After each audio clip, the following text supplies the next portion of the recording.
ప్రపంచంలో ఎక్కడున్నా మీ గోత్రనామాలతో వేదమందిర్ నిర్వహించే ఆన్లైన్ పూజలు హోమాల ద్వారా దైవ అనుగ్రహాన్ని పొందండి.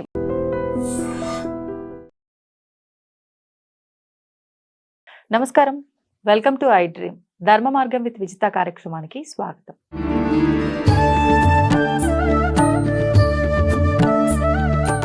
ఇప్పుడు సినిమాల్లో చూస్తూ ఉంటాం, సినిమాల్లో సీరియల్స్ లో చూస్తూ ఉంటాం, ఎక్కువగా తపస్సు చేసి సాధన చేసి, ఇందాక మీరు చెప్పిన స్టోరీలో కూడా అతను భరద్వాజ మహర్షి వాళ్ళ అబ్బాయి తపస్సు చేసి ఇంద్రుణ్ణి అన్నారు కదా, అలాంటివి ఎక్కువగా చూస్తుంటాం. ఇప్పుడు మీరు ఇంతింత సాధన తపస్సులు ఇవన్నీ చేస్తూ ఉంటారు కదా, అంటే అలా దేవుళ్ళు ప్రత్యక్షం అవుతారా మీకు కూడా? లేదు అంటే అంతటా దేవుడు ఉంటాడు, నాలోను దేవుడు ఉన్నాడు, నేనే దేవుణ్ణి అనే భావనలోకి వస్తారా?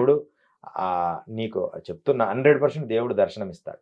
ఎలా, ఏ స్థాయిలో అంటే అంతర్ముఖ సమారాధ్య బహిర్ముఖ సుదుర్లభ.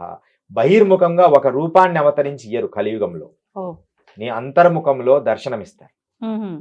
అంటే అది ఎలా? ఇలా అంటే ఎలా అనేదానికంటే వారి అంతర్ముఖంగా వారు చూసుకోవాలి, వాళ్ళు ఏ రూపాన్ని సందర్శిస్తారు. మీ అంతర్ముఖంలో ఏ స్థాయిలో ఉంటే ఆ రూపాన్ని సందర్శిస్తారు. తర్వాత హోమ రూపంలో సందర్శించవచ్చు. కానీ ప్రత్యక్షంగా కలియుగములో ద్వాపర యుద్ధము జరిగిన తర్వాత ప్రత్యక్ష దర్శనాలు లేవు. అంటే ఒక రూపం, ఇప్పుడు ఇంద్ర రూపంలోనే దర్శనమీయుడు, వేరే రూపంలో దర్శనమిస్తారు. సరే, ఇంత అడిగావు కాబట్టి ఐ డ్రీమ్ కోసం ఒక రహస్యాన్ని చెప్పడానికి సిద్ధమవుతున్నా. అంటే వాళ్ళు ప్రపంచం ఏమైనా అనుకోని, అప్సరసలు అని కొంతమంది ఉంటారు. అప్సరసలు, ఈ అప్సరసలు గురు పరంపర వాసి అయ్యుండి, హిమాలయాల్లో జరిగిన సంఘటన చెప్తుంది.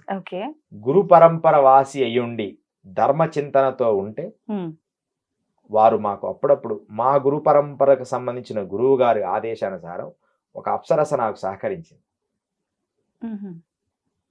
ఆమె రూపాన్ని నేను దర్శించాను. ఆమె నాకు గైడ్ చేసింది ఒక మార్గం తప్పిపోయినప్పుడు. మా గురువు గారు నేను వెళ్ళిన తర్వాత కూడా వచ్చిందా, నీకు దర్శనం ఇచ్చింది కదా అని ఆయన స్వయంగా అడిగారు.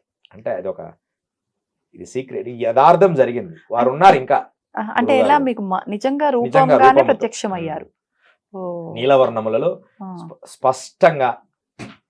ఎంత అప్పుడు వైరాగ్యం కదమ్మా, ఇంద్రియ నిగ్రహం ఎంత బలంగా ఉండేదంటే, సంఘంలో రాకముందున్న ఈ 4 సంవత్సరాల నుంచి గురువు ఆదేశాన్ని 18 సంవత్సరాలు, 4 సంవత్సరాలు గడిచింది ఇప్పటికి, ఇంకా 14 సంవత్సరాలు గురువు ఆదేశానుసారమ తప్ప ఈ భౌతిక జనంలో లేకపోతే ఇక్కడ ఉండాల్సిన జీవనం కాదు మనది.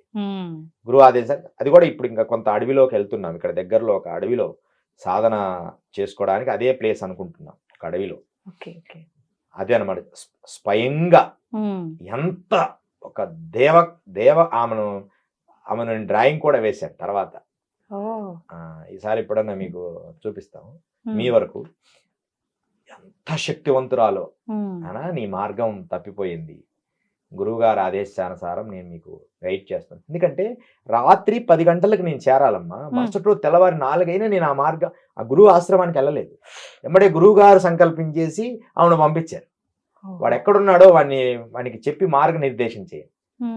గురువుగారు పోగానే అమ్మ వచ్చిందా, దర్శనం ఇచ్చిందా అన్నారన్నమాట. వారికి గురువు గారికి శిష్యురాలు ఆవిడ. అందువల్ల, లేకపోతే మన ప్రమేయం కాదు, ఆవిడ వచ్చి అలా చక్కగా అప్పటి నుంచి ఆవిడనే నేను కూడా ఆరాధిస్తున్నా. నా పూజాపీఠంలో కూడా పక్కన కొంచెం ఆవిడ ఒక భాగంలో ఇప్పటికి కూడా ఏదైనా నాకు ఒక సందేహం వచ్చి ఖచ్చితంగా అమ్మ నాకు కొంచెం ఒక సందేహం ఉందంటే ఆమె వచ్చి స్వయంగా ఆమె నాకు తెలియజేస్తుంది, ఈ మార్గంలో వెళ్ళొచ్చు. అంటే ఆమెను ఎప్పుడు అసలు దేవతల్ని నా స్వార్థం కోసం ఎప్పుడు వాడను. నిజంగా అవసరం అనుకుంటే మనం వాడాలమ్మా. చిన్న చిన్న విషయాలకి, ఈ భోగాలకి, ఈ ధన సంపదలకి నేను ఎప్పుడు దేవతలను వాడను. ఎదుటివాడు కష్టమని వస్తే వాడి కష్టానికి ఉపాయం చెప్పి వాడతా. ఏది ఇలా చేసుకోండి లేకపోతే చేద్దాం అంతే తప్ప నా కోసంగా, నా వ్యక్తిగతంగా నేను అవ్వాలని ఎప్పుడు డిస్టర్బ్ చేయను. అంత చూపిస్తా. అవును కూడా ఎంత అద్భుతంగా, చాలా శక్తివంతురాలు. ఈ అప్సరసలు అనే వాళ్ళు గురువులకు అధీనమై ఉంటారు. వారు సహకరిస్తుంటారు ఇలా గురువులు తప్పిపోయినప్పుడు. దాని తర్వాత గురువుగారు, మరి నా శిష్యులు ఎక్కడన్నా తప్పిపోతే నేను ఎలా పిలిపించుకోవాలి, నాకేదైనా ఒక ఉపాయం చెప్పాలంటే వారు 6 ముఖాల ప్రయోగం అని ఒకటి విద్య నేర్పించారు. ఎవరైనా తప్పిపోయినా, ఎవరైనా ఇంటి రాకుండా వెళ్ళిపోయినా వారిని ఇన్ని రోజుల్లో వస్తారు అని ఒక బంధనం ఉంటది.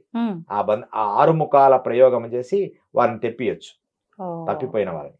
ఇది నా శిష్యుల కోసం ఆ విద్య అంతేగాని నేను సామాన్యులకు సామాన్యులకు వాడలేదు. ఆహా. కానీ వాళ్ళకు కూడా ఒక సహకరిస్తా అప్పుడప్పుడు, అమ్మ ఇలా చేసుకోండి. సలహా చాలా మందికి చేశారు, 2 days లో వచ్చేస్తారు అంతే ఓహోహో. వాళ్ళు తప్పిపోయిన వాళ్ళు ఎవరైనా. ఆ help అంటే చేస్తారు. తెలుస్తుందా ఎక్కడ ఉన్నారు ఏంటి అనేది అలా తప్పిపోయిన తెలియదు. వారు? అలా తెలియదు. అష్టబంధన కోణం చేస్తే ఏమైందంటే ఇది శంకరాచార్యులు చేశారు. ఓహో. శంకరుల శిష్యుల్లో ఒక అతను కేరళ వెళ్తాడు. వద్దు నాన్న మనం వెళ్ళకూడదు అని చెప్తారు పద్మపాదాచార్యులు. వెళ్ళి అక్కడ కొంచెం మాయలో పడి ఇబ్బంది పడతారు. అప్పుడు శంకరాచార్యులు ఇక్కడ బంధన చేస్తే వాడు ఆకాశం నుంచి అలా ఎగురుతూ వచ్చి ఆయన ముందు వచ్చి నిలబడతారు. ఇది కొంతమంది నమ్మినా నమ్మకపోయినా ఆయన మంత్రశక్తి లేదంటే బంధించడం, వాడి శిష్యుడిని పట్టుకొని తీసుకొచ్చి తన ముందు పెట్టుకోవడం. ఓకే. ఇది కథలో జరిగింది కాబట్టి నమ్ముతారు, కానీ లేకపోతే నేను చెబితే ఎవడు నమ్మరు.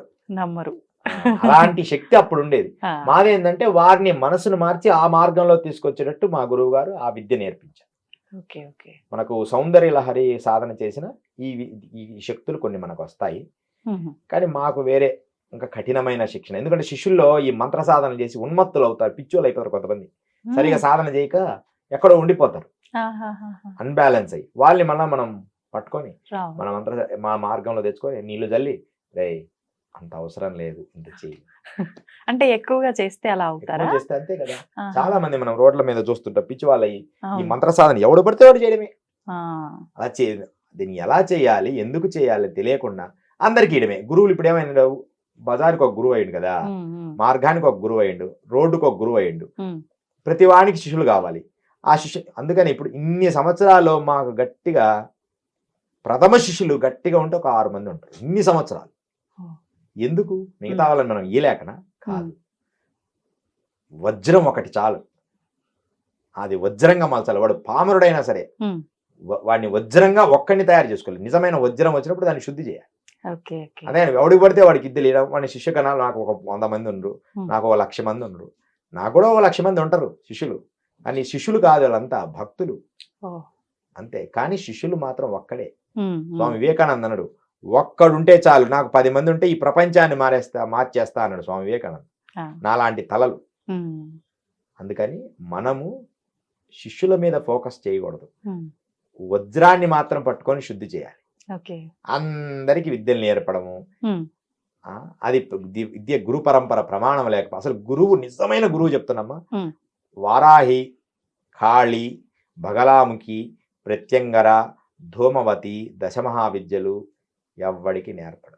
నేర్పుతున్నానని వాడు ఆనందంగా చెప్పినా, వాడి సొంతంగా నేను చాలా గొప్పవాడిని అందరికి నేర్పుతున్నానని చెప్పినా అది వాడి వ్యక్తిగతంగా మంచేమో, కానీ ధర్మచింతనలో మాత్రం వాడు తప్పు చేస్తున్నట్టే. వాళ్ళకి ఇష్టంనా లేకపోయినా, ప్రజలు ఒప్పుకున్నా ఇది నిజమే. వాడి యోగ్యతను పరిశీలించుకొని ఆయన మీరు ఇంట్లో లలితాదేవికి నమస్కరించుకోండి, త్రిపుర సుందరికి నమస్కరించుకోండి, బాలా త్రిపుర సుందరికి నమస్కరించుకోండి, ఇవి చెప్పుకోవాలి. ఉగ్రదేవతలను ఆరాధించమని విద్యలు దీక్ష ఇస్తున్నామంటే తప్పు, అది నిజంగా తప్పు. And for more videos, please subscribe to iDream channel. Subscribe to iDream Media. Please subscribe to iDream. Please subscribe to iDream. Please subscribe iDream. And please subscribe to iDream. For more videos, subscribe to iDream. please like, share and subscribe to the channel. Congratulations, iDream. Subscribe to iDream. Subscribe to iDream. So subscribe to iDream Media. iDream ki iDream team andarki huge congratulations. Please subscribe iDream Media. Please subscribe to iDream. Subscribe iDream. Please subscribe to iDream. iDream అంటే నా కళల channel subscribe చేసుకున్న నోరు తిరుగుతలేదు, మీరైతే గంట గుర్తు కొట్టండి. For more such videos, please subscribe to iDream. Subscribe to iDream. Please subscribe to iDream. Please subscribe iDream Media. Please do subscribe to iDream. Please subscribe to iDream Media. For best entertainment and information, please subscribe iDream. And don't forget to subscribe to iDream.